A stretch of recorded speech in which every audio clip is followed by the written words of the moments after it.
Como é que a gente leva a inteligência artificial generativa lá para as salas de aula do ensino fundamental sem destruir a autoria, a originalidade e todo aquele esforço de quem está aprendendo? É, sem dúvida, um desafio monumental para a educação de hoje em dia. Para a gente não ficar só na teoria, vamos direto na fonte. A gente vai mergulhar em um projeto acadêmico de excelência que veio do Instituto de Computação da Universidade Federal da Bahia, a nossa UFPA. O material foi escrito por Alana Bulhões, Jennifer Santos e Túlio Augusto Santos Viana. E a proposta deles articula de um jeito brilhante a teoria com a prática, para enfrentar os dilemas reais das escolas. É muito bacana. Certo? Para a gente se organizar, o nosso roteiro de hoje está focado em solucionar esse problema. A gente vai ver 1. O desafio educacional da IA. 2. Uma abordagem interdisciplinar.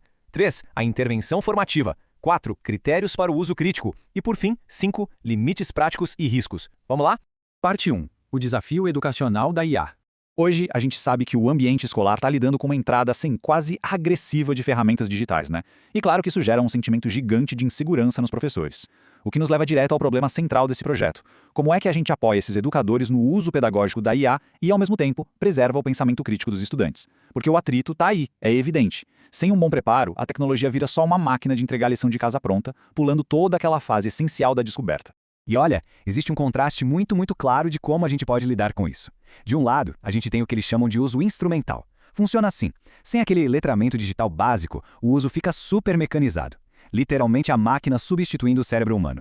Do outro lado, que é a meta de ouro do projeto, está o uso pedagógico. Essa é a chave de tudo. É garantir que a tecnologia funcione só como uma ponte, sabe? Exigindo reflexão, muito debate e construindo um raciocínio que seja de fato crítico e responsável. Parte 2. Uma abordagem interdisciplinar. Agora, o que é realmente interessante aqui é a premissa de que tecnologia nenhuma, por si só, resolve o problema estrutural humano. As áreas do conhecimento precisam se encaixar, quase como as engrenagens de um relógio, sabe? Olha só, a computação entra com o entendimento técnico. A educação e a pedagogia trazem as estratégias de como aprender. Aí vem a ética, logo de cara, para debater até onde vai a autoria. A psicologia ajuda a entender o desenvolvimento cognitivo. E a sociologia joga uma luz sobre a realidade das escolas, tipo acesso desigual aos computadores.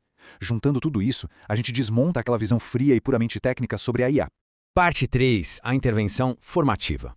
Bom, se a maior barreira é a insegurança e a falta de repertório da equipe escolar, a resposta não é tirar os professores de cena ou tentar automatizar a aula. Muito pelo contrário.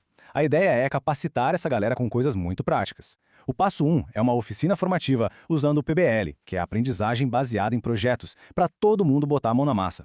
Dessa vivência nasce o passo 2, que é a criação de um guia prático digital bem interativo. E para garantir que isso realmente funcione na correria do dia a dia dos professores, o passo 3 usa a ferramenta Figna para desenhar um protótipo focado 100% em quem vai consultar essas regras de forma rápida e intuitiva. Parte 4. Critérios para o uso crítico. E para tirar essas ideias do papel, o projeto cria algumas barreiras metodológicas super inteligentes.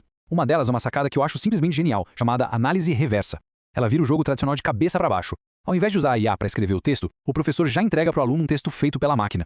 E qual é a tarefa do estudante? Checar os fatos, corrigir aquelas alucinações que a IA sempre tem, criticar a estrutura e verificar as fontes. Ou seja, não tem como ficar de braços cruzados numa postura passiva no exercício desses, não é mesmo?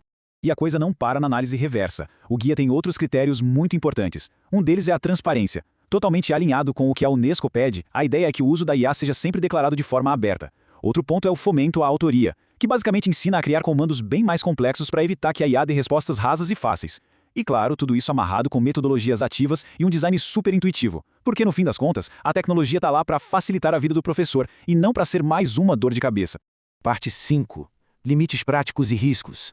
Mas vamos botar os pés no chão porque toda a proposta acadêmica precisa encarar o mundo real. E os pesquisadores foram bem francos no mapeamento deles.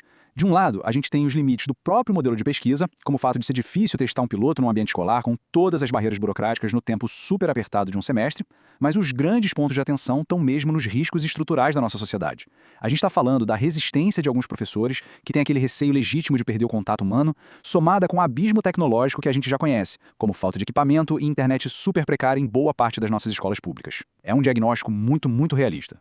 Bom, com o avanço irreversível desse mundo digital, a pergunta que fica para a gente refletir é: como é que os educadores vão manter a própria autonomia e continuar fomentando a verdadeira autoria nos alunos?